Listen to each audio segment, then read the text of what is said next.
Hello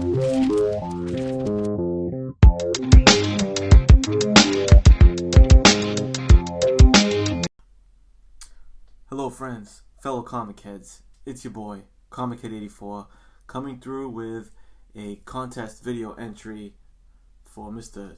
John's Comics with Kids, aka the National Treasure. He put out the call at his 400 sub mark to call upon us to put some recommendations on comics that we think kids would enjoy, and I believe share some early childhood favorites of ours. So I got some books that I want to show you guys, but before I get to that, just a quick word on John and his channel.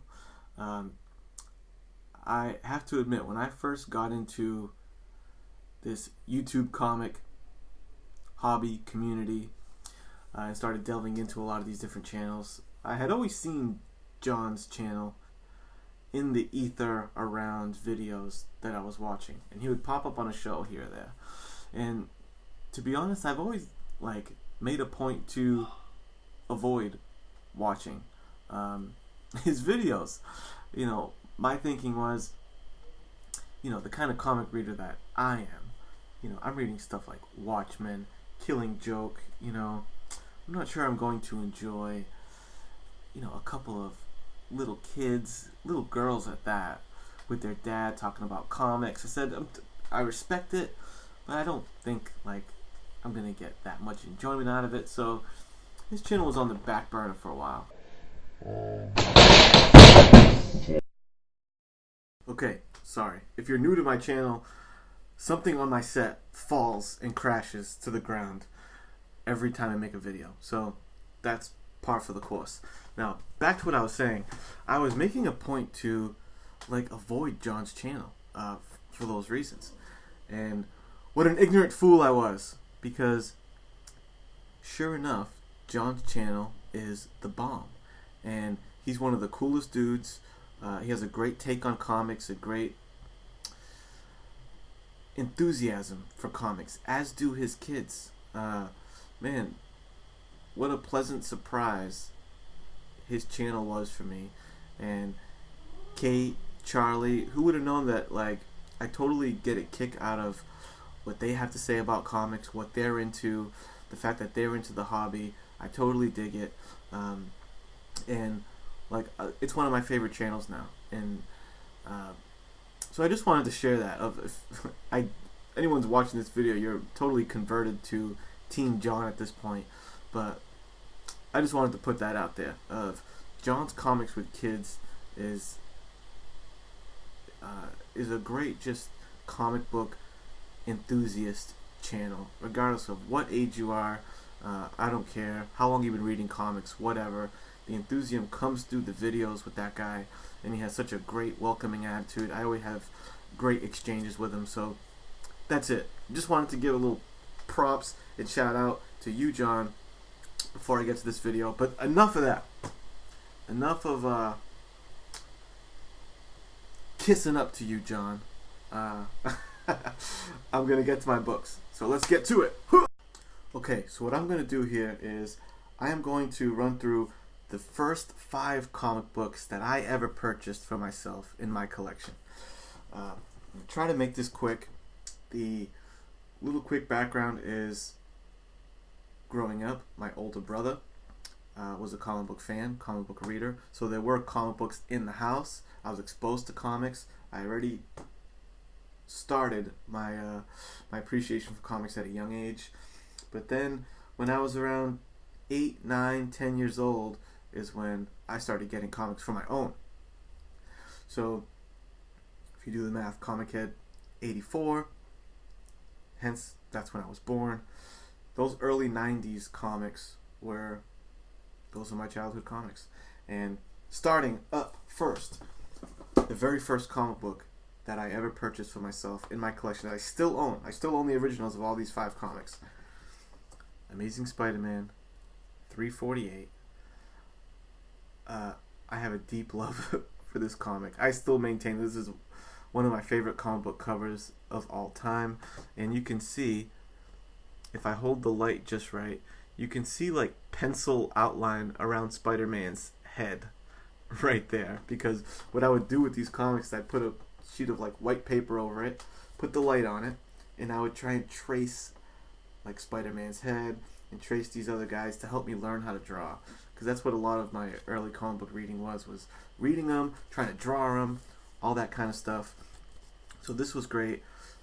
Just an explosive cover. This thing caught my eye. I bought it off of a spinner rack at a Shaw's supermarket, and I've hung on to it ever since. Even though it's totally beat and worn and well loved for sure, I still keep it like in a Mylar and special protection because it's my first comic book ever.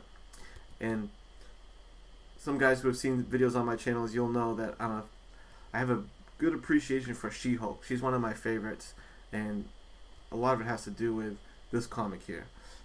I came right out the gate as a She-Hulk fan. Next up, another Marvel book that I owned was Marvel Tales 181. Another amazing cover. I just had a thing for seeing these team-ups. You'll see this is like a theme here. These team-up covers were always my jam. And another Spider-Man and the Avengers, mixing it up. A Marvel Tales, so it was a retelling of, I forget the issue number of what this original issue is, but classic. I have read this thing I don't know how many times. Classic story of Spider-Man trying out for the Avengers, and they have to give him a test, and his test is go take down the Hulk and bring him back here. And it's just a cool story, and one that I think a kid would get a ton of appreciation out of. It's just a classic Spider-Man story, and how he interacts with the team. Stan Lee, Romita, can't go wrong. Next up, jumping on to DC, is I just made a video on this. Batman Adventures. Batman Adventures, this issue, number 10, was, again, like one of the second or third comics that I ever purchased. I bought this comic, this one and the next one I'm going to show you at a Big Value outlet. I don't know if anyone else in the country has these stores, but there was a Big Value outlet. It was just like a random department type store where I picked up this issue, and I just fell in love, man. This art style is totally captivated me. I loved it because, again, with me loving to try to draw the comics, this simplified style I had a ton of fun with. It was easier on me to try to do my thing. Great series. This is probably my number one recommendation for kids to jump into comics, is to read the Batman Adventures, because it remains one of the best interpretations of Batman and his universe to this day.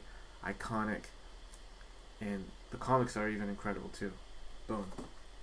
Next up is this one. Another, again, my third or fourth comic I ever purchased, also at Big Value Outlet. I think I bought these on the same day. Justice Society. They did a little run of the Justice Society in the early 90s where they gave him like this is the last hurrah. It was them coming back for one more go, but heavily influenced by the Batman animated series style, that Bruce Timm style. And that's what made me grab this cover. I said, oh, I love this style, and I love my team covers, right? So I always was a sucker for a Team Splash cover, and this one fit the bill. And great stories in here. Interestingly enough, as like a young kid in the 90s, reading this series got me super familiar with these Golden Age heroes. Like Alan Scott really was like the first Green Lantern that I read. So I would absolutely recommend this for a young kid to read, because it's such a cool thing. It's a great way, an entry point into these old Golden Age heroes. And as I got older, I was familiar with these guys when they would come up, and it's kind of a cool way to do that. And these just to throw in as reading recommendations. Again, this was the first one I ever purchased, but this is the series here that I'd recommend. You know, all my old school homies, man.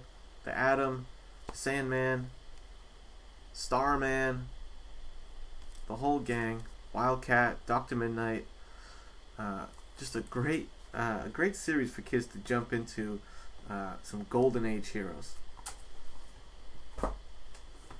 The last book that, my opinion is that those other comics are great comics. They hold up to this day, in my opinion. This last one, you know, Wonder Man. This issue of Wonder Man was one of my first comics as well, and I read the hell out of this thing. To this day, I still have an affinity for Wonder Man. This interpretation of Wonder Man. Hollywood, actor, stuntman, Wonder Man. This comic and these two. I actually bought these on the same day. And these were two of my favorite comics as a kid. I probably wouldn't recommend these for kids to read now. A lot of like womanizing going on, and plus it's just not really that quality of a story, but it did make me have an appreciation for Wonder Man to this day, and especially this interpretation of him. I like the Hollywood stuntman type Wonder Man. So boom, those are my 5 first comics of my childhood that I still own, all of them to this day. And I just want to throw out a couple of 2 more quick recommendations for just good reads. Those are a little personalized to me, but just in general, a couple of good reads, good recommendations for kids when it comes to comic books is Untold Tales of Spider-Man. You can get these super cheap. They were 99 cents when they first came out, so they're probably still super cheap. And they were just like, it's a great Spider-Man series that is geared towards kids, but it's not like super dumbed down for kids. Sometimes I see some of these kid books that are out now, and they're almost too dumbed down for kids. Like, you know, I'm assuming we're not talking like 3 or 4 year olds. We're talking about a kid that will actually be able to read the book. So Untold Tales of Spider-Man finds a great balance of that for kids. And so that's on the Marvel side of things. And on the DC side of things, I don't have one handy, but it's a current run of comics, and it is the Super Sons. Super Sons is a tremendous series. It hits the perfect tone for these 2 characters, Damian and John Kent. Great story for kids, great story for adults, and a cool introduction into their world. If you have a good understanding of Damian and John Kent, it's really giving you a good understanding of the psychology between Batman and Superman. So it's a great place to start to get into that world in a relatable way, so you can enjoy the big 2 later down the road. That's it. I don't want to take up too much time. I probably took up enough. Kudos to you, John. Congrats on 400 subscribers, and I'll catch you guys later. Peace!